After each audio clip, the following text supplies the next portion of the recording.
नमस्कार। आज हम मौजूद हैं जाट कॉलेज रोहतक में और आज यहाँ पे एलुमनाई मीट करवाई जा रही है जिसमें पूर्व छात्र मिलन समारोह किया जा रहा है। और इस दौरान आए सभी पूर्व छात्रों से यहाँ जैसे कि पुराने करीब करीब शुरुआती दौर से यहाँ पे विद्यार्थी आएंगे और उनसे बात करेंगे, उनके विचार जानेंगे तब में और आज में क्या फ़र्क हुआ। चलिए बात करते हैं।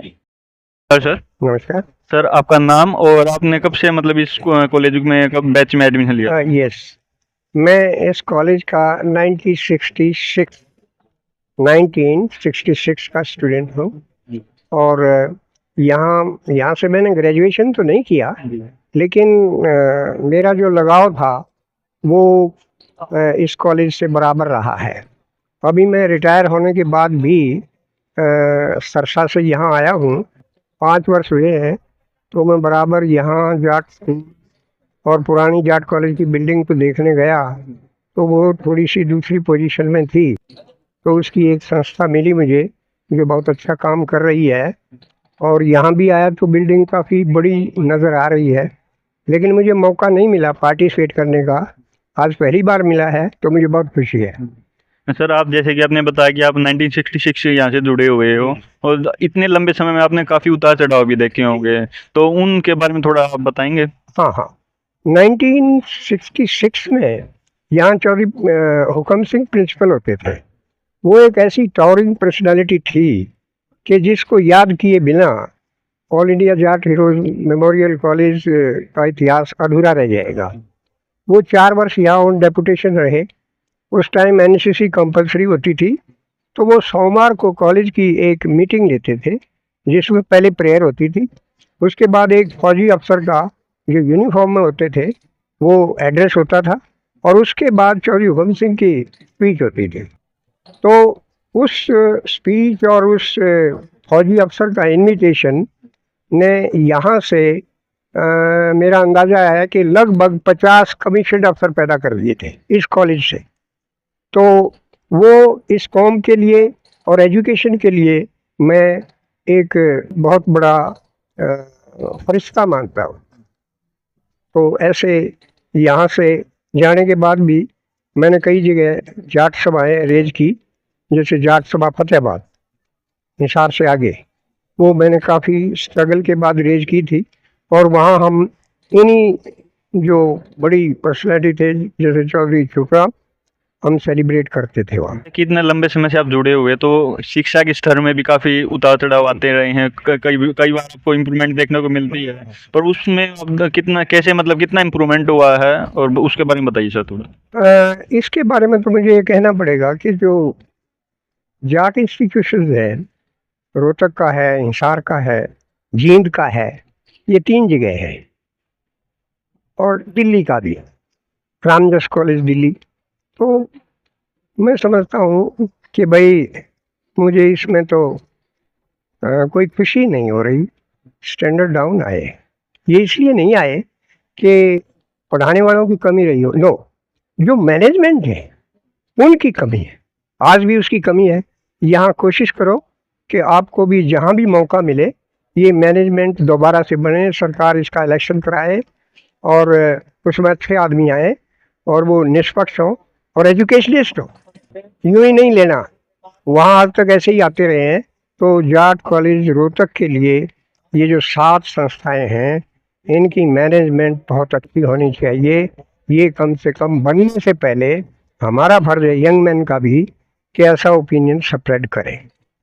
सर, जैसे कि आपने बताया कि शिक्षा स्तर मतलब थोड़ा डाउन आया है, पर उसमें आपने सुधार के तरीके भी बताए हैं। हाँ। पर आपके समय में कोई ऐसी कोई कॉलेज में उपलब्धियां हासिल की हो जो आप हमारे साथ साझा करना चाहें? देखिए, ये इससे बड़ी उपलब्धि क्या हो सकती है कि I very well count at least 50 students got commission in army in 1960s। तो ये इससे बड़ी उपलब्धि और क्या हो सकती है? वो चौधरी हुकम सिंह की वजह से। तो बाद में भी यहाँ आईएएस भी बने हैं, लेकिन वो इतने नंबर नहीं हैं कि हम याद कर पाए। ये जी, शुक्रिया सर। Thank you. नमस्कार सर। सर, आपका नाम और आप कब इस कॉलेज में एडमिशन लिया था? मैं 1964 का बीएससी नॉन मेडिकल ग्रेजुएट हूँ और मैंने सन 59 में एडमिशन लिया था जाट कॉलेज में, जब तो वो बहुत पुरानी बिल्डिंग होती थी, उसी में हमने वहीं से बीएससी की थी। सर आपका नाम? मेरा नाम सतवीर सिंह नैन, रिटायर्ड प्रिंसिपल, एडवोकेट। सर जैसे कि आपने इतने लंबे समय से आपने देखा कि आप एडमिशन आपने दशक में, तब से और आज में आपने क्या क्या डिफरेंस देखा सर? डिफरेंस तो बेटा इतना बहुत देखा कि हम तो बस बीएससी में सिर्फ 6 स्टूडेंट होते थे, इतनी कम स्ट्रेंथ होती थी। पिछली 8 साइड में, उस साइड में बथेरी एडमिशन हो जाती थी। और जब तक में सब्जेक्ट ही 5-4 सब्जेक्ट आर्ट के होते थे, और मेडिकल और नॉन मेडिकल, ये कॉमर्स, बीबीए, बीसीए, कम्युनिकेशन, ये आईटी, ये तो नाम भी हम तो जानते भी नहीं थे। सर जैसे कि शिक्षा के स्तर की बात करें पहले में और अब में कितना फर्क है? देखो, शिक्षा के स्तर तो बढ़ा है। हमारे तो बहुत ही पुराने किस टाइप के थे, हम भी बहुत पुराने टाइप के थे, हमारे लेक्चर भी जो पुराने टाइम के होते थे। उनमें से मैं काफ़ी को तो अपने लेक्चरर्स को जानता हूँ, उनकी शक्ल मुझे याद है, जिसमें मैथमेटिक्स के चौधरी रिसाल सिंह भैया और प्रोफेसर गिरवर सिंह और चौधरी मायाचंद है, यहाँ रहे हैं। फिजिक्स में केपी सिंह हुआ करते, केमिस्ट्री में एसपी सिंह हुआ करते। जब बात करें फैकल्टी मेंबर की, उसमें कितना आपको फर्क दिखता है कि पहले कैसा था और अब कैसा? देखो, एक तो इंफ्रास्ट्रक्चर का जी बहुत हो गया आपके, तब तो देखते कॉलेज की बिल्डिंग का बस नया ही रूप हो गया। अब तो ये ऐसा लगता है जैसे डीम्ड यूनिवर्सिटी हो, सब्जेक्ट्स भी इतने हो गए हैं, तो वो तो बस उस बिल्डिंग में ही इधर उधर घूम करके बच्चे पढ़ जाते थे। कोई ऐसी अचीवमेंट जो आपके उस समय में कॉलेज ने अचीव की हो? उस समय तो कोई ऐसी अचीवमेंट की खास बात नहीं होती थी। एनुअल स्पोर्ट्स वगैरह होते थे, उसमें फिक्स वगैरह होती थी, तो हम तो साइंस साइड के स्टूडेंट थे, इसलिए उसमें हम ज़्यादा बिजी, स्पोर्ट्स में हम ज़्यादा बिजी नहीं। जी, नमस्कार सर। नमस्कार भाई। सर आपका नाम और एक बार आपका बैच बता दो कब आप एडमिशन? मेरा नाम हेमचंद्र मलिक है। M A MPhil gold medallist हूँ मैं एमडी यूनिवर्सिटी से पॉलिटिक्स साइंस में। 1981 में मैंने मेडलिस्ट हुआ था, गोल्ड मेडलिस्ट एमडी यूनिवर्सिटी से, और 65 में मैंने यहाँ से ग्रेजुएशन किया था। 61 में एडमिशन हुआ। तो यहाँ के बारे में एक और बात बता दूँ आपको मैं, जब हमने 61 से 65 तक ग्रेजुएशन किया तो ये माहौल नहीं था जो डॉक्यूमेंट्री मैंने देखा। तो जो आज मैंने डॉक्यूमेंट्री में देखा, इसके लिए उन लोगों का प्रयास है जो 1965 के बाद यहाँ आए हैं, एज प्रिंसिपल, लेक्चरर या एडमिनिस्ट्रेशन के आदमी। उन्होंने बहुत ज़्यादा अच्छा काम किया है। और ये डॉक्यूमेंट्री मुझे ऐसी लगी कि ये जाट कॉलेज जो है, जाट ये संस्था है, ये बहुत ऊंचे लेवल पर जा रही है। तो मुझे बहुत ज़्यादा खुशी हुई, क्योंकि 1961 से 65 का जो मेरा अनुभव था यहाँ का, वो और आज का जो मैंने डॉक्यूमेंट्री देखी, उसमें मैंने बहुत ज़्यादा अंतर देखा। पहले मुझे अब का तो नहीं, पहले ये था कि हमारे जो प्रोफेसर्स थे वे एशिया लेवल के लर्निड आदमी थे। प्रिंसिपल होते थे हमारा ताराचंद जी, और 65 में हुकुम सिंह जी प्रिंसिपल होते थे। ये बिल्डिंग थी, हम यहाँ हमने ग्रेजुएशन किया था। और खेलों में बहुत ज़्यादा रुचि थी छात्रों की। हमारे महासिंह जी थे, डीपी इंदर सिंह जी हुड्डा जी आज देखे थे, ये भी थे। तो मेरा कहने का मतलब ये है कि संस्था बहुत मतलब सर्वोच्च स्तर पर थी। अब मैं नहीं कह सकता वो शैक्षणिक स्तर पर कहाँ है, लेकिन उस टाइम ये शैक्षणिक स्तर पर थी। जितने भी प्रोफेसर थे, हमें 3 गणितीय अध्यापक पढ़ाते थे, एक प्रोफेसर रिसाल सिंह दैया जी, एक मायाचंद जी और एक प्रोफेसर गिरवर सिंह यूपी के थे। तीनों बहुत ही लर्निड आदमी थे और वो हमें बहुत ज़्यादा प्यार से पढ़ाते थे, समझाते थे। यानी मेरा कहने का तात्पर्य ये है कि उस टाइम का जो शैक्षणिक वातावरण था जाट संस्था का, वो एशिया में टॉप का था। आज के बारे में मैं नहीं कह सकता, ऐसा है क्योंकि समाज में गिरावट तो आ रही है।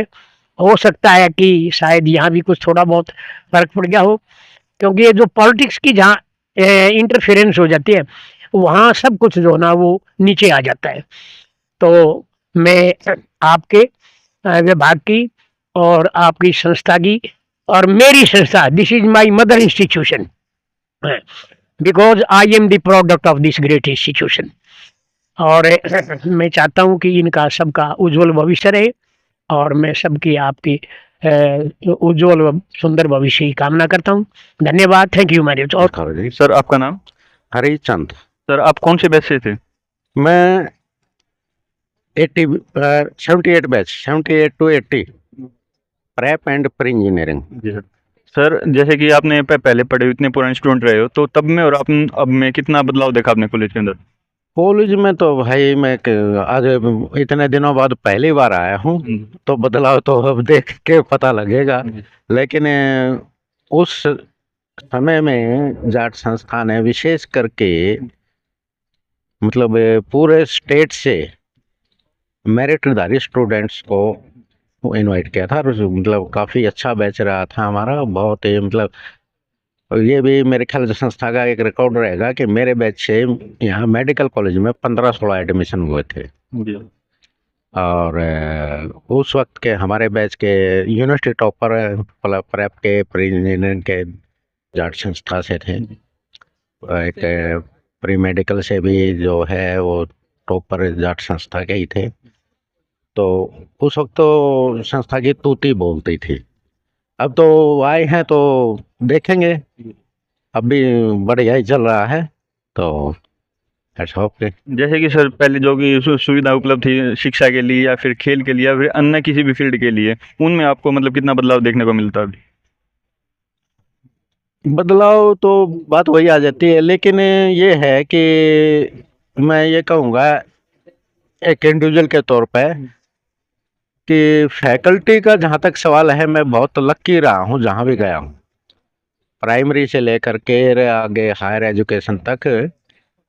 और विशेष करके जाट संस्था की जो फैकल्टी है मतलब रिमार्केबल रही है, इसमें कोई दो राय नहीं है। मतलब बहुत ही शुक्रगुजार हूँ मैं इस संस्था का, मुझे ऐसे टीचर पढ़ाने को मिले मेरे को यहाँ पे।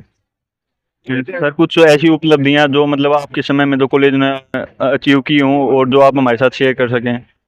हाँ, जैसे मैंने बताया पहले कि एक तो संस्था पूरे स्टेट से मेरिटधारी विद्यार्थियों को लेकर आई थी, वो जो मैंने बताया भाई जाट संस्था का रिकॉर्ड ही रहा होगा।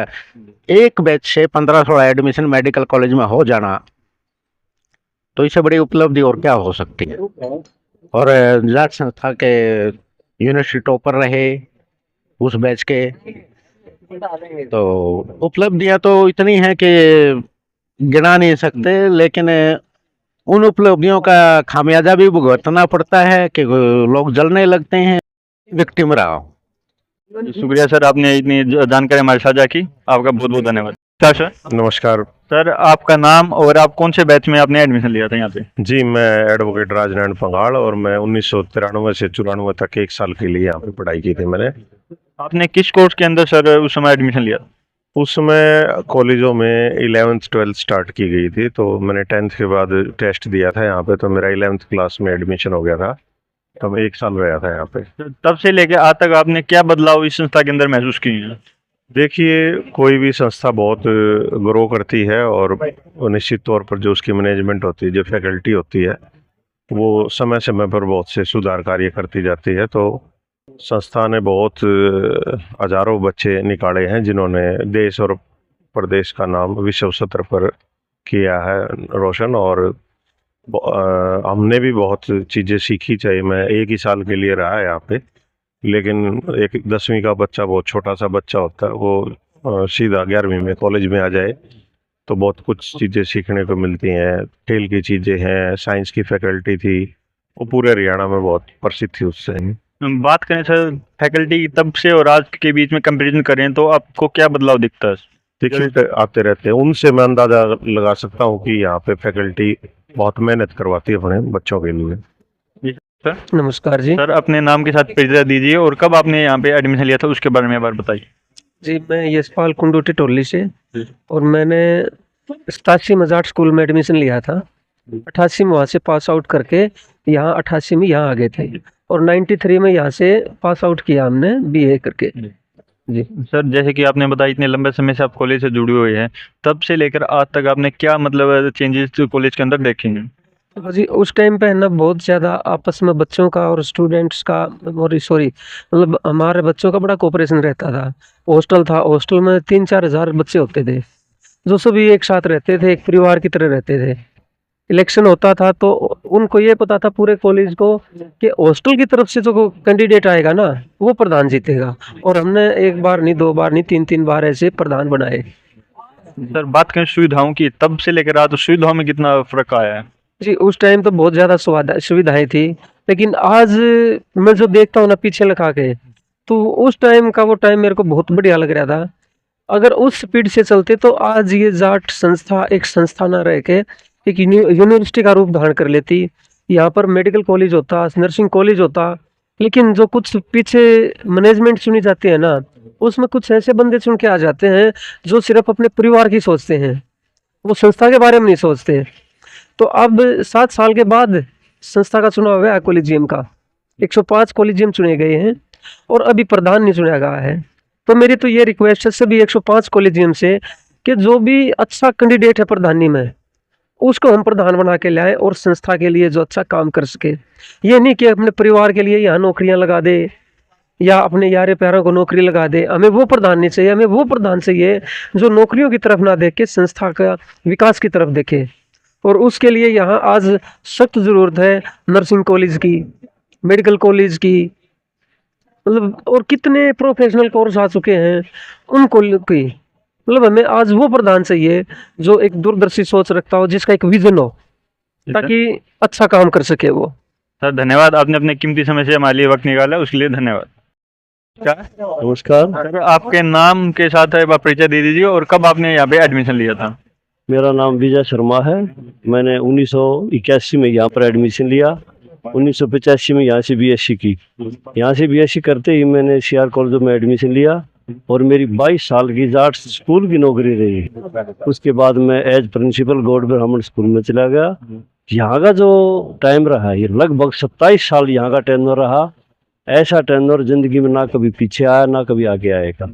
इस कॉलेज का नाम AIJHM कॉलेज मीन्स एक हिस्ट्री है अपने आप में, जिससे हम तो यहाँ सुबह से यहाँ तक आज भी सब काम छोड़ करके गदगद हुए हैं कि ऐसी एलुमनाई जो कॉलेज ने की है, कॉलेज स्टाफ ने की है। मैं तो अपने तय दिल से हृदय की गहराइयों से इनका धन्यवाद करता हूँ कि हमारे उस ज़माने के 81 से 85 के इतने दोस्त मिले हैं, लगभग सब वेल सेटल्ड हैं। एक मेरा क्लासमेट है जो आज हमारा ही डायरेक्टर है, डायरेक्टर सेकेंडरी एजुकेशन। तो यहाँ तक इतनी उपलब्धियाँ हमारे बैच की रही है, तो हम तो इस संस्था के बहुत ही आभारी रहे। सर जैसे कितने लंबे समय से आप संस्था से जुड़े हो, उनके यहाँ पे पढ़े भी हो, तो उस दौरान की फैकल्टी में और सुविधा में और अब की बात करें कंपेरिजन करें तब से और आज तक, क्या फर्क दिखता है? आज उस जमाने में जो हमारे प्रोफेसर हुआ करते, ऐसे प्रोफेसर जो बात बातों में ही पढ़ा दिया करते, प्रोफेसर विशाल सिंह थे, डॉक्टर केसी गर्ग थे, कोई सब्स्टिट्यूट नहीं उन लोगों का। तो ऐसी फैकल्टी उस जमाने में ये कहते थे science means Jat college. Sir धन्यवाद, आपने अपने कीमती समय से हमारे लिए समय निकाला, उसके लिए धन्यवाद। नमस्कार सर। नमस्कार, सर आपका नाम और आपने कब इस कॉलेज में एडमिशन लिया था? मेरा नाम कैप्टन जगबीर मलिक। मैं 1973 ईस्वी में 1973 में यहाँ पर प्री यूनिवर्सिटी में एडमिशन लिया। 77 में ग्रेजुएशन किया। उसके बाद CR कॉलेज से बीएड किया और 32 साल आर्मी में सर्विस करके 2011 में रिटायर होकर के आया हूँ। और मैं इस कॉलेज का ऋणी हूँ कि इसने हमारे को बहुत अच्छी जो है ना एक प्लेटफार्म दिया, एजुकेशन दिया। हम इनको सैल्यूट करते हैं। ये बात करें तब के फैकल्टी की और सुविधाओं की और आज की, तो उसमें कितना अंतर आया है, उसको किस नज़रिए से आप देखते हैं? देखिए, सुविधाएं तो अभी ज़्यादा हैं, सुविधाएं, लेकिन उस समय जो स्टैंडर्ड एजुकेशन का था वो बहुत ही बेहतर था, बहुत बढ़िया। और शिष्य जो है गुरु का सम्मान करते थे। और यहाँ की जो साइंस फैकल्टी थी उसका तो कोई पूरे हरियाणा में क्या इंडिया में शान नहीं था। साइंस साइड जाट कॉलेज की पूरे इंडिया में फेमस रही है। अभी बात करें कि आपने बताया कि जैसे शिक्षा स्थिति में थोड़ा गिरावट आई, तो उसके लिए क्या सुझाव, कैसे उसको और पहले की तरह ऊपर लेके जा सकता है? देखिए, उसके लिए सबसे जरूरी है कि हम अपने बच्चों को संस्कार दें। जब तक बच्चों में संस्कार नहीं होगा, बेटा बेटी में सही संस्कार नहीं होंगे, तो शिक्षा ग्रहण करने में उनको समस्या है। जो घर से आते हैं शिक्षा ग्रहण करने के लिए, लेकिन कॉलेज में नहीं आते, कॉलेज में ना आकर के वो बाहर जो है पार्कों में बैठते हैं, इधर उधर होटलों में घूमते हैं।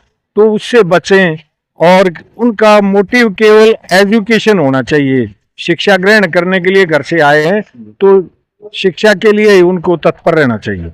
जैसे कि आपने बताया कि और अक्सर हम भी देखते हैं कि जितने भी नए नए आजकल युवा कॉलेज में आते हैं, पार्कों में बैठते हैं, बाहर घूमते हैं, कक्षा ग्रहण न करके अतिरिक्त अन्य गतिविधियों में रहते हैं, उनके मतलब इसको मन परिवर्तन को कैसे मतलब परिवर्तित किया जाए कि उनकी शिक्षा की तरफ ध्यान रहे? देखिए, जो माता पिता हैं, पेरेंट्स हैं, अभिभावक हैं, उनको अपने बच्चों पर लुक रखना चाहिए। अध्यापक यहाँ आने के बाद तो उनको कंट्रोल कर सकते हैं, लेकिन जब बच्चे स्कूल या कॉलेज तक नहीं पहुंचेंगे तो शिक्षकगण क्या करेंगे? ये अभिभावकों का, पेरेंट्स का कर्तव्य बनता है कि वो अपने बच्चों की समय समय पर संभाल लेते रहें। बेटा हो या बेटी, दोनों के बारे में जरूर जानकारी रखें कि वो स्कूल कॉलेज में जाते हैं या नहीं जाते हैं। अगर नहीं जाते हैं तो उनके साथ बैठ करके उनकी जो भी समस्या हो उसको हल करना चाहिए। जी सर, धन्यवाद, आपने अपने कीमती समय से हमारे लिए वक्त निकाला, शुक्रिया। नमस्कार। सर, आपका नाम और आप कब इस कॉलेज में अपने एडमिशन लिया था? मेरा नाम अशोक दलाल, मैं रिटायर्ड हेडमास्टर हूँ। हम 1981 जिससे जाट कॉलेज से जुड़े थे और 1986 से पास आउट है। इतने आप जैसे कि आपने बताया कि आप 1996 में पास आउट हुए थे, इतने लंबे समय के दौरान आपने मतलब क्या तब से लेकर आज तक आपने मतलब बदलाव देखा कॉलेज के अंदर? संस्था में बहुत अच्छे प्रोग्राम्स से बहुत नए नए प्रोग्राम्स जुड़े गए हैं, जैसे मास कम्युनिकेशन वगैरह। उस टाइम हमारे समय में इस तरह के कोर्सेज नहीं थे। संस्थाओं में लॉ वगैरह की इंस्टीट्यूशन वगैरह भी नहीं थी, केवल जाट कॉलेज था, केसौरी कॉलेज थी और स्कूल वगैरह संस्थाएं। आप बात करें उस दौरान की और इस दौरान की, मतलब शिक्षा स्तर में मतलब आप क्या बदलाव देखते हो? काफ़ी कुछ बदलाव है। पहले कम्पिटिटिव एग्ज़ाम का स्टूडेंट्स को ज्ञान भी नहीं होता था। आज क्योंकि बहुत सारी कम्युनिकेशन के साधन हो गए हैं, इससे बहुत सारे स्टूडेंट्स में, विद्यार्थियों में अवेयरनेस का प्रोग्राम चलता रहता है और वो अपने करियर के प्रति बहुत ज़्यादा डेडिकेटेड और डिवोटेड है। और बात करें यहाँ की फैकल्टी मेंबर की, उसके बारे में आपका क्या सुझाव कि पहले बेहतर था, अब बेहतर है? पहले भी बहुत अच्छी फैकल्टी थी। मिस्टर एक गर्ग थे, फिजिक्स के हेड ऑफ द डिपार्टमेंट थे। चोई मायाचंद थे, RS दहिया थे गणित विभाग के। अब भी बहुत अच्छी है। जैसे आपके मास कम्युनिकेशन से जुड़े हुए हेड ऑफ द डिपार्टमेंट है मिस्टर जसमेर सिंह हुड्डा, वो अपनी संस्था में, अपने इसमें तो निपुण है ही है और बहुत सारे सामाजिक कार्यों से भी जुड़े हुए हैं। उन्होंने जैसे नहर बचाओ कार्यक्रम चला, नदी बचाओ कार्यक्रम, जिसमें वो अपनी संस्थाओं के से संबंधित, और उन्होंने पूरा एक अच्छा ग्रुप तैयार कर रखा है। और वो मेरे ख्याल से मैं उनको देखता हूँ पिछले 2 वर्ष से, मैं उनसे फेसबुक से भी जुड़ा हुआ हूँ और वो लगातार सत अनवर्थ जो है सफाई का काम करते रहते हैं, लोगों को मोटिवेट करते हैं, बूस्ट अप करते हैं, इंस्पायर करते हैं और एक बहुत ही अच्छा काम उनका है। हमारे साथ एक और एलुमनाई हैं, उनसे भी बात करेंगे और उनके भी हम विचारों को साझा करेंगे। जी सर, नमस्कार। नमस्कार जी। आपका नाम और कब आपने इस कॉलेज में एडमिशन लिया था? मैं राजेंद्र सिंह दलाल, रिटायर्ड हेडमास्टर, और मैं इस कॉलेज में 1978 में मैंने एडमिशन लिया था अपने क्लास में और 1983 तक मैं यहाँ रहा। आप सर जैसे कि आप इतने लंबे समय से 83 से हो, तो तब से और आपने अब तक की क्या बदलाव देखा? बहुत ज़्यादा चेंजिंग है। हमारे टाइम के अंदर जो सिंपल एजुकेशन पॉलिसी थी उसी के तहत स्टूडेंट्स को पढ़ाया जाता था, लेकिन आजकल बहुत ही टेक्निकल एजुकेशन आ गई है और मैं यहाँ देख रहा हूँ कि इस कॉलेज के अंदर टेक्नोलॉजी, लेटेस्ट टेक्नोलॉजी जो है अच्छे से जुड़ी हुई है और स्टूडेंट्स को बहुत ही बेहतरीन स्तर की शिक्षा यहाँ प्राप्त हो रही है। जैसे कि आपने बताया कि काफ़ी बदलाव आ चुका है संस्था के अंदर, तब मतलब आपको क्या लगता है तब ज़्यादा बेहतर था कि अब ज़्यादा बेहतर है? दोनों ही समय में बेहतर था। उस टाइम पे भी हमारी ये संस्था केवल हिंदुस्तान, हरियाणा में ही नहीं बल्कि पूरे हिंदुस्तान के अंदर प्रसिद्ध शिक्षण संस्थाओं में ही आती थी और आज भी उसी क्रम में हमारी ये संस्था 4 चांद लगाए हुए है। सर, कोई आपके समय की कोई ऐसी उपलब्धि, अचीवमेंट जो कि उस समय कॉलेज ने की हो या फिर कोई आपके स्टूडेंट ने या किसी और ने की हो? उस टाइम पर एक ही बैच के अंदर हमारे जो 4 स्टूडेंट MBBS के अंदर जो है एडमिशन हुआ था और 3 स्टूडेंटों का IIT के अंदर हुआ। सर, कौन से सन की बात है ये? 1982 की बातें हैं। चलो।